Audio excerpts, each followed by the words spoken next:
See you later, weekly Dartscast. If you don't watch that podcast, guys, go watch it. Very good podcast. Probably the best one out there at the moment.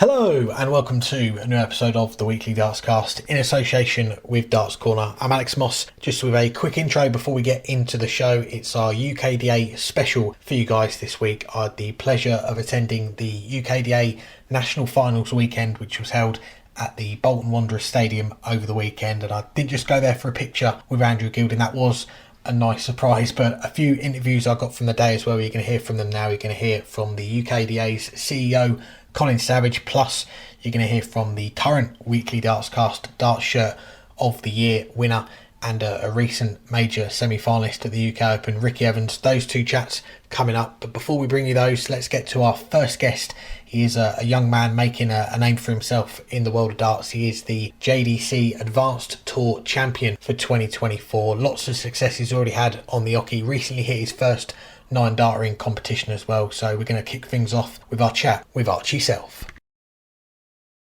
I'm pleased to say we're joined by the 2024 JDC Advanced Tour champion, Archie Self. Thanks for the time, Archie. How are you doing? Fine, thank you. Now, we're talking at Mission HQ, the home of one of your sponsors. What brings you here to Mission today?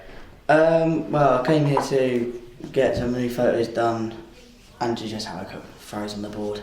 And I mentioned you're the JDC Advanced Tour champion. You won 4 titles this year to finish top of the rankings. You've also recently hit your first 9-darter in a competition, so you must be pleased with how your darts are going at the minute. Yeah, I'm well happy at the minute because I win a lot of vaults now and a lot of local comps, so feeling comfortable going into this weekend. Yeah, we'll come on to the weekend in a moment. You're still only 14 years old, but lots to talk about. I think the first time I saw you play was at the Viking Cup a couple of years ago. I entered the men's event. I had a 140 with my second throw, averaged 47, lost 3-0, but don't like to talk about it. But I remember watching you in that final later in the day with Thomas Banks, probably one of the best games that we saw. What are your memories of that day and playing at a venue like the O2? Oh, it was a magical day. It was like, obviously for Andy Fordham and his competition, he set all the youth and that. And it was quite obviously good to play Thomas in the final. Not happy I didn't win, but got to take some and got to win some. Yeah, it's a great game, and let's take it back then to the start for you in darts. I listened to one of your interviews you did with the JDC, and you said you first picked up a dart at the age of 2, is that right? Yeah, it was a little magnetic board that my granddad gave me, and then when I got to 6 I played my first youth county game, playing proper darts at that time. So I'm guessing it was through the family then playing darts, that's how you got into the game as well? Yeah. And when we're talking, it is the UKDA National Finals this weekend. You mentioned there playing for Berkshire at the age of just 6. What are your earliest memories you've got of playing for them? I think the first time I won a game was when I was 8, and I didn't get man of the match, but one of the players in the under-21s that got man of the match, I think it was Justin Webb, he came over to me and gave me his man of the match trophy and said, because you won your first game, you can have it. And it was just grateful. Nice touch. And I read a year later you were playing Super League darts as well. At what point did you then get the call up to play for Berkshire's senior team? About, I think it was 3, maybe 4 years ago, just after lockdown, I got called up. It was during lockdown. They had a friendly of Berkshire versus Wiltshire. I played in the reserve, but my first actual game was after lockdown. Got you. And were there any nerves on that debut? Kind of, because it's trying to get the stage experience and then hopefully try and get a proper point for Berkshire at the next season. And a few years on now, obviously you're a regular in the team, you're playing a lot of darts. I mean, how pleased are you with the progress that you've made so far? Oh, I feel happy at the minute with the progress because I went from B to B and dropped again and went back in B. And then one game I think I had 2 games actually at Magic Weekend, which was in Rotherham, and then I kept staying in the A all the way through. Excellent. And a big part of your development as a player has been playing in the JDC. We've seen you climb up the ranks year after year. How much have you benefited from those events they put on? Quite a lot, to be fair. I went there for the first time, I think 3 or 4 years ago, I think just before lockdown, and then just again to the Advanced Tour was special, and then staying on it for a couple of years before losing up because of England, and then winning it back, then go on to win the tour the next year, just felt special. Good times. And yeah, this year you've topped the rankings, 4 titles, 3 finals as well. At the start of the season, what were the targets? Did you think you could finish top, or has that took you a bit by surprise? To be fair, my aim was just to get England Day and to represent my country at Gibraltar. And then when I had to go into the final weekend and I got told I had only 1 point into the final day, I was getting stressful. And when I beat Jack, I was 3-0 up and I was twitching all the time, snatching my darts, and it just... When you got over the line, you find out you have done enough, you have topped the rankings. What was that like? I was over the moon, and I got told during when I was playing Oliver Horton that I topped it and won it all, because Sean Casey Paul told me I was being captain A for the England Day team during the game as well, and it was just a great moment. Happy days. And 81 average across the whole season, so some great stuff, and going up against some of the top young players in your age group. Is there one title, one game that stands out the most from this year? Other than the final day of when I beat Jack to win the tour card, the Advanced Tour. Yeah. That was, other than that, everything else was just a normal day and special. And I think one of the finals as well, that might have been your third title, a 92 average. That's got to be up there. Yeah, I thought in the semi-final of that day I was going to have a 100 average, but then I carried on my form into the final against Aidan and just, I want to say, obliterate him. That sounds rude. That's fair enough. Well, yeah, as you mentioned, topping the Advanced Tour, that's got you the England A spot. You're going to captain England as well in Gibraltar later this year, the JDC World Cup. How excited are you for that? I'm actually quite excited, and I already got my practice preparations going for Gibraltar, and hopefully this weekend helps me out a lot as well with it. Well, we'll come back to England in a moment, but when the World Cup comes around, I know there's lots of events that week in Gibraltar as well. One of them, the JDC World Championship. Last year you had such a good run, getting to the semi-finals, losing with a 91 average to a certain Luke Littler. What are your memories of that? It was just unbelievable. I was playing alright. Apparently I was on 100 average or something after 2-0, and it was apparently, I got told by a lot of people that it was like a PDC proper game. But I didn't believe it, and then he was obliterating me all the time on the board. He took like 100 plus out shots, averaging well over 100 plus, and he just absolutely obliterated me. Well, the final of that event is played at Alexandra Palace, and during the PDC World Championship, Luke won the title. He won a few more games at that venue over Christmas as well, getting to the final just 16 years old. What did you make of his run? I guess you were watching it as well. Someone that's played him a lot of times. Yeah, it was just fantastic to watch him play and win and get into that final against Luke. It was just, all of our family was supporting for both of them, because obviously we knew Luke Humphreys because he used to play and live near us, and then obviously I played with Luke for England for 2 or 3 years, so it was quite hard to just pick a side, but it's just an enjoyable final for them. Yeah, it's a great final to watch, and we've seen the talent that Luke's got from the JDC, the Modus as well. You've played him, as I mentioned, you've been on the same team with him for England. Did you expect him to be this good that quickly, or have you been a little bit surprised, like, blimey, he's done all this so quickly? Well, he spends the hours on the board and he's practiced this game and he's got to the best that he could. I think, yeah, he's rose a little bit too quick, but it's just amazing to see how he does it all the quick in time. But and for you, you've got your own darts journey going on, you're enjoying your darts, you've had a lot of success, but seeing him do that, has that given you that extra bit of motivation? Yeah, I look up to Luke now, and to say this could be you in a couple of years' time, to then hopefully go on to do a lot of better stuff like Luke. Certainly could be. And back to yourself, back to England. Obviously you've got the World Cup to look forward to, but you've played a few times for England, won titles, the Europe Cup, you've won a few titles there, British internationals. What's it like putting on that England shirt? It just makes you feel like you're special and the country's on your back. So you feel like if you lose, then you've let your country down, but if you win, then your country's happy and overjoyed. And more recently, we've got to mention the 9-darter as well, your first one in a competition at the Burfield Grand Prix. Talk to us about that special moment. The first game I played, I played alright, and then I come off chalk and I had a couple of throws, and I said to my dad, I reckon I'll let a 9-darter tonight. And the first leg of that game was a 9-darter, and it was just special. Jack was speechless and all.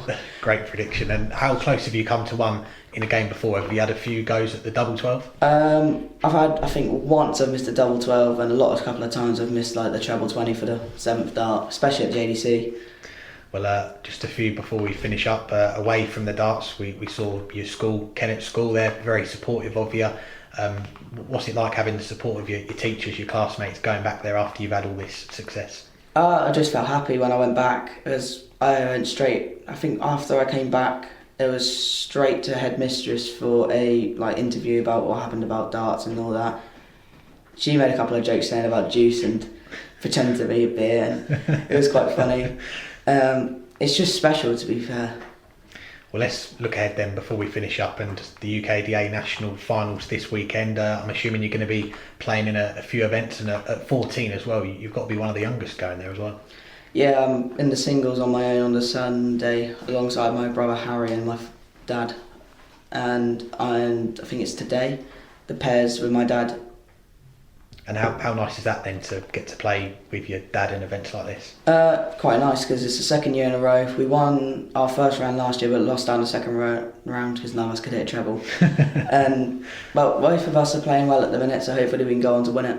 And I'm guessing it gets quite competitive at home when you've got your dad and your brother who sound like they're pretty good players as well. Yeah, my brother only started 3 or 4 months ago, so he's getting into the darts, but he also plays alongside of football.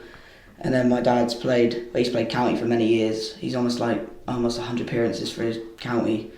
And just to play with him and for the pairs and that this weekend is just special as well.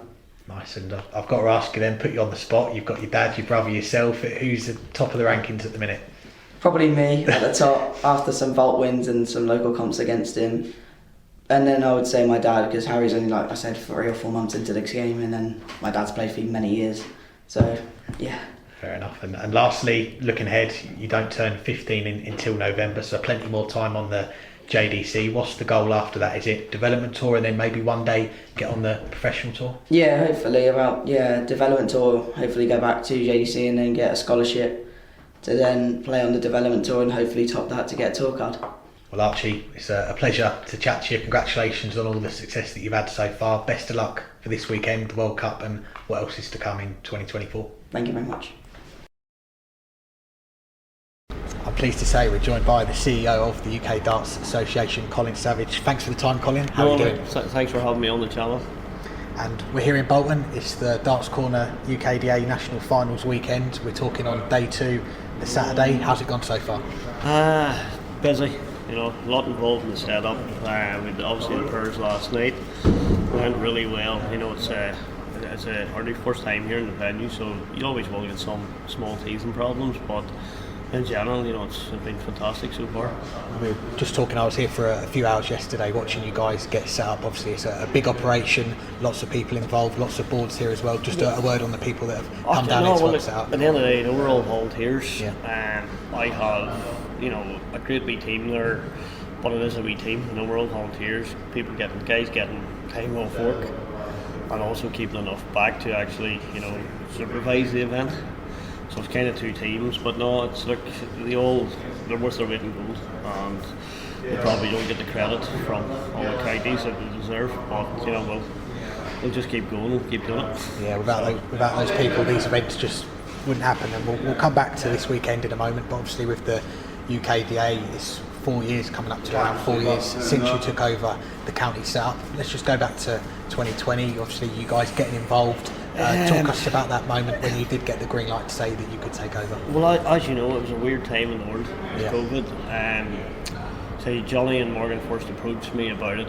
The rumours in the grapevine, having the BDO and financial problems. Guys come up with an idea, we rolled with it, we took a chance. We took a chance, we went for it. A few counties had started back this. Probably the turning point was Lancashire, the biggest county. Lancashire are the 2 biggest counties. Once they come on, it was just like a domino effect. They just started to trust us more and seen what we're about. And it was a tough 6 months, and honestly, there was no mass celebrations. I said at the time it was like a relief, but that part's done, right, let's get down to business here. So it was, as I say, a couple of people with good ideas, and it snowballed from there. So as I say, here we are 4 years later, and the counties actually know now. Wednesday night, this is my last week or two as CEO. I'm stepping down into a lesser role. So don't know, I've always been a believer, never stay too long in the one position. So it's to give somebody else a chance to step up and take it there the next 4 years. And so what will be your new role? Is anyone taking over yet? No, it'll be all sort of the AGMs on the 18th of August, so it'll be all sort of there. I will still help with the events, still help with sponsorship and that in the background, but I will very much be in the background. Just personal commitments and my own business and that, it has to take priority. Well, you've been a big part of it so far, the UKDA. It's been almost 3 seasons now in the books. What have been the main challenges, I guess, in taking over? I think I'll say, with through a strange time in the world with COVID, you wondered how many people would, quit darts, come back, and, it's a testament to all the counties, their commitment for travelling around the country, month in, month out, representing their own area. But, it's county darts is something that doesn't really exist in any other country in Europe, and they look on with envy. We know our place within the darts market. You have the ADC, obviously JDC, the PDC. Without that broader place for people to participate, for youngsters to come in, I'm not ridiculing anybody when I say this, but playing county darts will be the highest level some reach. Some will play county darts and go on to greater heights in the game, and we're there to try and facilitate that, wish them all the best, but darts has to be, county darts is about, it's like a revolving door. You have to keep producing players year on, year in, year on, year out, and other organisations will benefit from that. And what about the main achievements over the last 4 years for the UKDA? What are you going to look back on the most fondly of what you've achieved? I witnessed something. We took a chance, and it was something we had planned because of, obviously, when COVID was still around, different parts of the country were under different restrictions, so we introduced the Magic Weekend, and that was the top 2 divisions. Again, like the old sort of UK Open format, set up with different, and just to see, so many in the one room, it's something I'd never seen the UK and Ireland before, because your WF events here, while they get a good crowd, they're not getting 1,500, 1,800, and just seeing so many players there playing for their teams, the roars, the cheers, people, the wee breaks in between when the music was on, everybody dancing, having a good time. That image will stay for me for the rest of my life. Good times. And I remember when we spoke with Johnny Stefano when he was getting the UKDA up and running, and he said about an agreement with Dart Connect. We see it being involved this weekend. Yeah, no, obviously we're using Dart Connect for most of the competitions. It's the best scoring system out there. Sometimes with it though, you're relying on external influences like the venue's Wi-Fi and that. Sometimes you do get problems. We can only apologise to people when that happens and try and get it fixed as soon as we can. But no, like the people at Dart Connect are great, and obviously they've now went to another level where the PDC have bought in or whatever. So if they're using Dart Connect, there's a reason for it. Definitely. Well, let's get back to this weekend. We were just talking before we started about coming here to Bolton Wanderers Stadium. A lot of people still know it as the Reebok. It held the UK Open for a lot of years. Just talk to us about bringing darts back to Bolton this weekend. Well, obviously before we were in the Magnus Centre in Rotherham, so we had looked, our principal sponsor, Darts Corner, is based in Bolton. So for logistical purposes for all our equipment, it was stored in Bolton. This was perfect.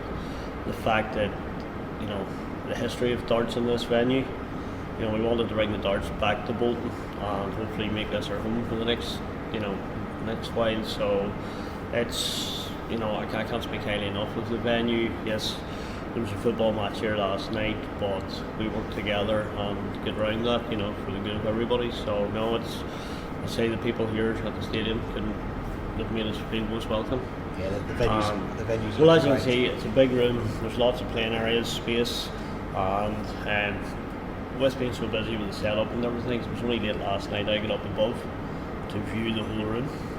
But it was empty, so I'm looking forward to going up the stairs now and having a look and taking a few photographs, because this is a huge weekend, and I think some people don't realise what it takes to go into a weekend like this, the organising, the actual manpower on the weekend. You're officials sitting there from Friday to Sunday night, and they're exhausted. It takes you a week to recover. It does, but I just hope the players enjoy it, they're respected, and we just try to keep it making better every year. Yeah, just give us an idea on the scale of this weekend in terms of how many players you expect to be playing, because I know there's a few events at the moment each day. Well, at the moment you get into that room now, there's 72 dartboards there, and there's games happening in every board. We have 40 plus teams playing the Men's Champions Cup at 7 aside, so most of them squads 8 or 9.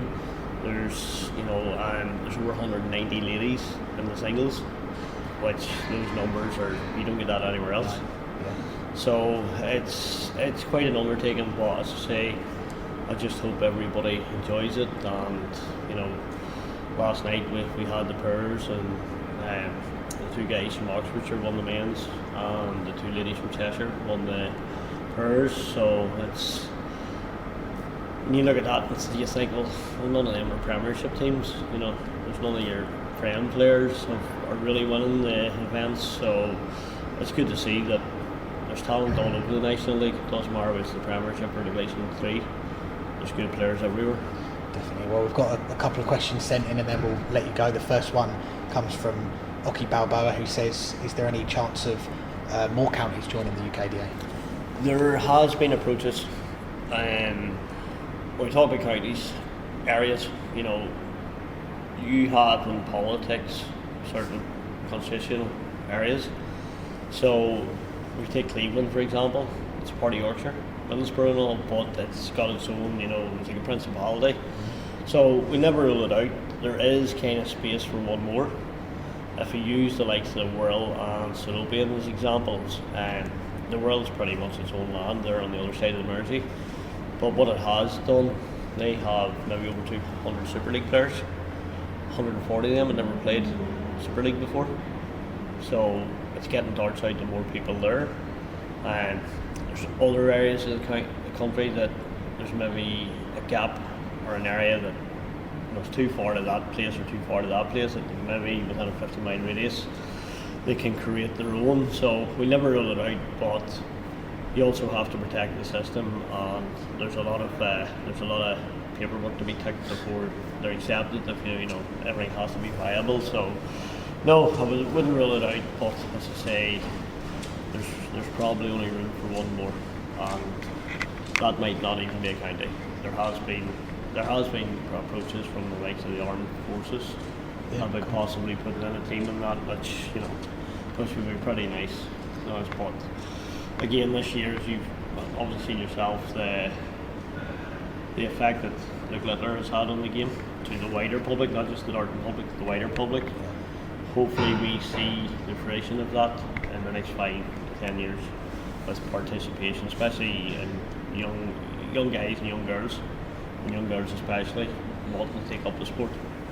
Definitely watch this space. And the last one comes from one of our colleagues, Matthew Kin. He says there's a lot more darts than ever before. We've obviously got the ADC, we've got Opens, we've got money leagues. What's the main appeal from your perspective on county darts in the current climate? I think there's that historical part to it.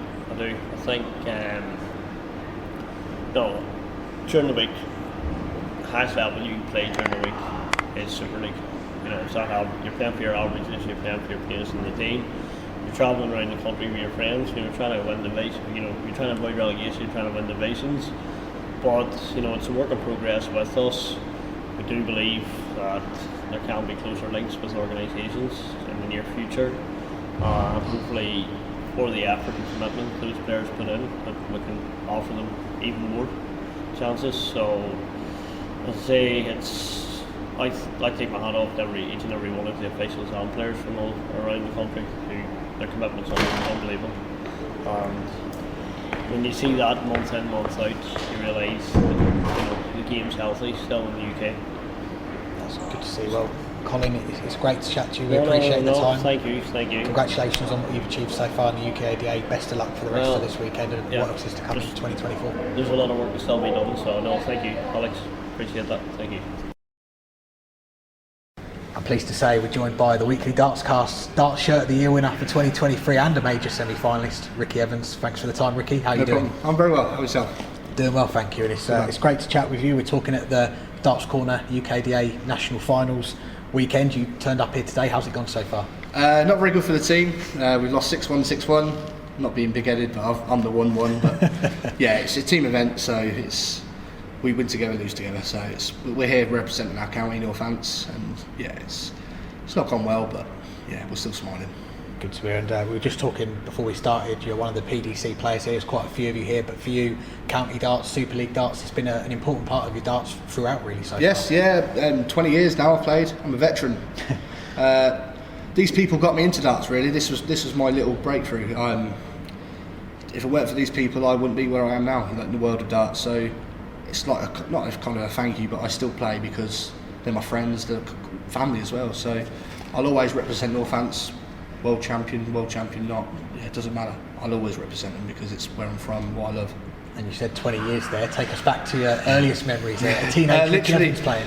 My dad used to stand at the bar, just give me his darts, and I used to watch him playing because he was a steady player, bless him. And nowadays it's me doing the same to him. It's like he's watching me now because he's not as good as he used to be, bless him. But yeah, I remember winning my first game, crying on stage as a wee 13-year-old boy, and it was just, the memories are still there because I don't get nervous in darts. That's me. I'm a very, very happy, entertaining weirdo. I get nervous at county because you're the big dog. You're expected to win. You're the professional. It's your job. You have to win apparently. But it's I love playing for a team, and that's what. Obviously you can't do that on tour, so that's why I love it. And what about your favourite memories over the years representing the county? I don't know really. I've played so many wonderful players at county. I've played like your proper professionals. I've played like Paul Hogan's, like James Hurrell's, your England internationals on the other side of the darts. And it's nice to meet other county. Like we get here like this weekend, and it's just you see people from years ago. Like, do you remember when you beat me when I was 17? I was like, wow, 17 years ago, 16 years ago, and like you're playing, because Northants have gone from Division 4 up to the Premiership, so we've done the whole, we've done it, we've played every team probably. So half this room, I know, I've probably played half this room. It's just, there's no better feeling in my opinion than winning on stage.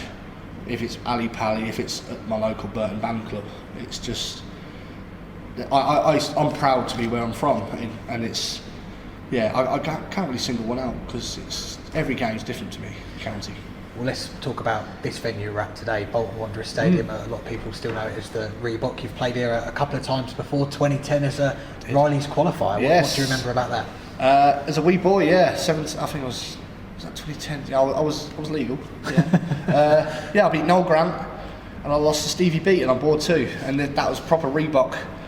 Hostile, like everyone loves Steve Beaton anyway, but I was like, what is this? UK Open's my favourite tournament, as everyone, I've said it in many interviews on any platform, and it was just nice to share a stage with Steve Beaton. I wasn't a professional then, I was just a county player, as I was talking about earlier, and qualifying for the Riley's qualifiers, I got the chance to play a legend. Gave him a good game, and I remember his words, they were a bit explicit, like, how the hell have you lost that, or something like that. And it was just like, wow, maybe I could like push these boys in the future, and obviously I'm doing it sometimes now. Definitely. Well, it's a long overdue catch up. I was looking earlier, the last time we had you on the show, 2018, with our co-host Burton. Yes, then, I remember this. Yeah. Back then, you were just about to make your debut in the World Grand Prix, and you've played in pretty much all the big events now. The Grand Prix, the Match Play, European Championship. What's it been like getting to play on those stages? And Blackpool's got to be a big one as well. Blackpool, that is, well, I'm jumping ahead here. I've got to get back there. I need to get back there. It hurts watching TV events and watching all these players. As good as they are, you're jealous. Everyone that's not in it, you're jealous. You want to be there. It's what everyone wants. Like professionals, we played to get to Blackpool. Ali Pally's the big one, obviously, but Blackpool's good. Blackpool's brilliant, and it's the second major. It's the one everyone watches as well, and I've 2025. Hopefully, I'm working. Well, obviously the rankings haven't started for next year's, but yeah, I've got a lot to do this year for Ali Pali yet and Minehead, but not Blackpool it's doable. It is doable because we're all capable on tour. So, but yeah, I've played on the biggest stages of them all, so why not again? Just doing it now. And one of the bigger stages, bigger than all of them, is Ali Pali, and you got into the world's top 32. You were that dreaded 32nd seed for a couple of years running. Played Michael van Gerwen in the third round, lost 4-0 both times with a 95 and a ton average, and I think it was five or six of the sets went 3-2. That's it, yeah. Just give us some of your memories of those games. I remember. One-sided games, but you really did show what you I played properly. The second time when there was no crowd, I remember I think I was 3-0 down, average 105, and I remember I'm putting my hands in the air now, like, what the hell am I meant to do here? Yeah. Like, literally, the guy is not missing a thing, and I'm just thinking, is it me? Does he just hate me? Because I'd have probably beat 28, 29 of the seeds that day, and it was just my luck. That's why you don't want to be in the 32nd spot, because you're going to draw under number one. Yeah. That's like when you're 16, you're going to draw number one. It's just, that's the way the rankings work then, and yeah, I fed up with drawing the big boys. But that's something I've got to get used to, because yeah. Well, let's fast forward to the end of last year, and you drew one of the big boys again at Ali Pali, Nathan Aspinall, beat him 3-0, dropped just 2 legs, 99 average. That must have been a proud night for you. Yeah, it was good. Yeah, no one expected it, apart from probably me and my manager and my family. The only people that thought we could do it, and yeah, it was one of them games, just another game. I love Aspinall. He's one of my favourite players, but I didn't I didn't respect him on stage. Just get rid of him, and I need to do that in more games, because I always have a bad game in a tournament and that's me out. Instead of consistently 99, 95, 90, whatever. Yeah, I had a bad game against Darrell and I was out, and yeah, if I could just bring that 100 average, 99 average, dominating from early, I'm more than capable of beating anybody. It's just, yeah, like I said, the bad game, I'm gone. And you mentioned your manager, Matt Ward, obviously does his vlogs during Ali Pali. We saw your family watching and living every dart as well. So that must be some nice moments to look back on and see them celebrating. Yes, yeah, it's lovely. I'm a big family man. I still live at home with mum and dad. I've got no commitments away from that. So, and like everyone's, I'm here because of them. I follow my dad in the pub league, Super League, county, and I want to win for them. I literally couldn't think of anything better than winning. Like when you see Luke Humphries wins, he runs into the crowd, hugs his dad, hugs his mum, his partner. I want to do that because, yeah, it's a proud. It must be. I can't imagine what it's like watching me, because I'm a character, but I don't really show it. I love the limelight. I love the attention. Just a lot of showing off. But yeah, my dad's me in 30 years, by the way. He's an idiot. Character, wears masks, silly walk-ons. That's him. Yeah. And he must look at me and think, what is he doing here? What an idiot. But then, yeah, I want to make him proud, and I still believe I'm going to win it. I still believe one day. There's no point playing if you don't believe. So, yeah, we're here for a reason. Well, you showed off. You showed off at the UK Open this year. Your first major semi-final. Just talk to us about that one. Your best you've had so far. Oh, it was brilliant. I'm one of them. Give me board 3 to 8 all day long. I'm Luke Littler in there, Luke Humphries in there. I won't lose in there. Board 3 to 8, I'm your man. The crowd get behind me. I'm like a Somerset adopted son, apparently. I just love it. And then I get to board 1, board 2, and I'm rubbish. And luckily for me, Rob Cross missed a lot of doubles in the quarters. I sneaked through, and then the world champ was a bit too much for me. But yeah, it was a breakthrough tournament for me, and I need to build on that now, because yeah, I show glimpses of what I can do on the, like I said, the boards 3 to 8. I beat Mike Dedeckers, Scott Williams, Luke Woodhouse. These players are in majors. These are Pro Tour winners. These are good players, and you know, I'm beating them convincingly. And it's just, yeah, fed up losing. It's just, I hate it. And we saw during that weekend as well, you took over from Luke Littler as the Darts, I call it J20 Ambassador. Yes, yeah. We've seen the mock-up of the shirts as well. What's your favourite flavour? Mine's orange and passion fruit. It is as well, yeah. I'm not really a connoisseur. I've only ever tried to. I'll tell you what, I tried the Christmas one, the glitter one. Yeah, wasn't a big fan of that. I didn't want to tell them that, but yeah, passion fruit all day long. It's just, give me that, I'll drink gallons of that. It's lovely. They should do that on draft. J20, you can't beat a bit of J20. Good man. And have they been in touch about the shirts and getting them on board? Manager was contacting them on Twitter, and a few emails got sent. I don't know what happened since. I think they must have fizzled out, and maybe if I get a regular on TV, like I said, get the match play, get a few more big uns, they might come crawling back, and then I can slurp a few more J20s on stage or whatever. But yeah, it was funny. Everyone was taking it so serious around our way. Like, we're going, can you get a free crate from me? Can you send me some shipment of J2? No, I don't. They don't sponsor me. Can I buy your shirt then? I don't know. It's a fake shirt. It's a preview of what it could be. And it's just, everyone went mad for it. For a couple of months after Minehead, like April, May, I was known as like the J2O kid, the juice boy, water boy, and all that stuff. What the hell's going on here? Yeah, it's good. It's good fun though, and yeah, hopefully, who knows? They still follow me, so it must be something must be happening. Fingers crossed. And away from the darts, Colin Wilson, who lives up your neck of the woods in Kettering, won the World Snooker, but he said that you're still the number one in Kettering. He's a top man in Colin. I love his company. He's so grounded. He's such a professional. Does everything for his family. Like I'm a big family man. Like I said, he is a proper sportsman. Everything. He's a grafter. Look, it probably weren't the best worlds if you're a snooker fan. His name's on a trophy forever. Nobody can ever take that away from him, and that's what I love about it. It's just Kettering's a small little place in the middle of Northamptonshire, and we've got a world champion snooker player, and now it's my turn apparently. And but we're watching the England games together, and like we're drinking the same local. It's same pool teams, pretty much same group of lads, stag do's. We do it all together. And I still get those pictures. I still get the autographs. They were watching snooker these days. It's all darts.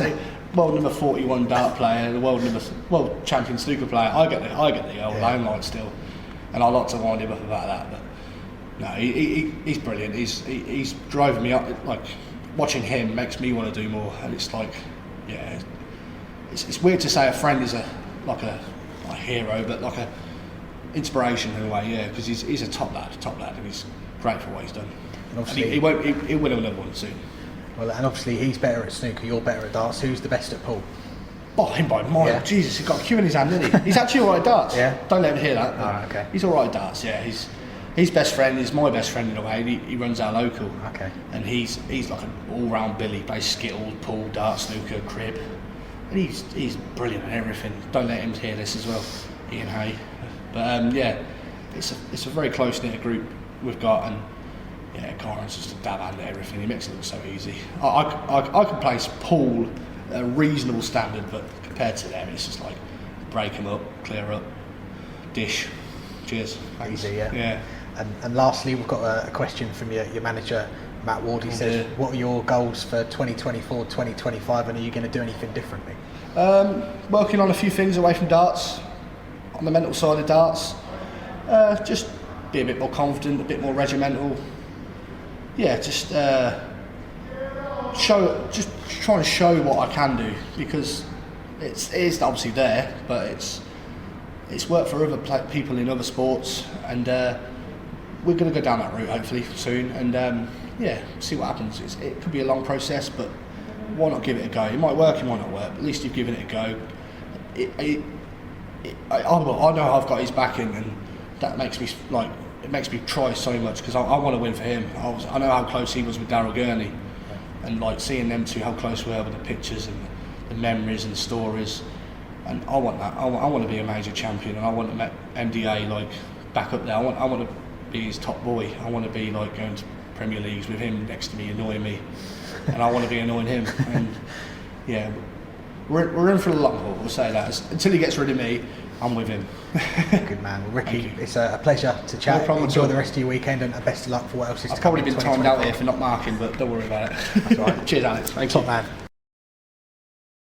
Thanks again to Archie, Colin and Ricky for joining us, and apologies if you experienced any audio issues with the chats that we had at the venue with Colin and Ricky. It was pretty difficult to find somewhere completely quiet to do these interviews, but we still wanted to do them and hope you enjoyed them nonetheless. Thanks as always to our sponsors. Got to say thank you to Darts Corner, Condor Darts and Quiff for their continued support. Links in the description. Do go and check them out. We're going to be back next week, me and Burton, with a regular episode of the show. We're going to be looking back at the Pro Tour action that is currently going on in Milton Keynes this week. We may be able to get an interview from Milton Keynes as well this week, because I am going to be at the Pro Tour today, Thursday, when you're listening to this. I'm excited to be heading to Milton Keynes. First time going to a Players' Championship event as a guest.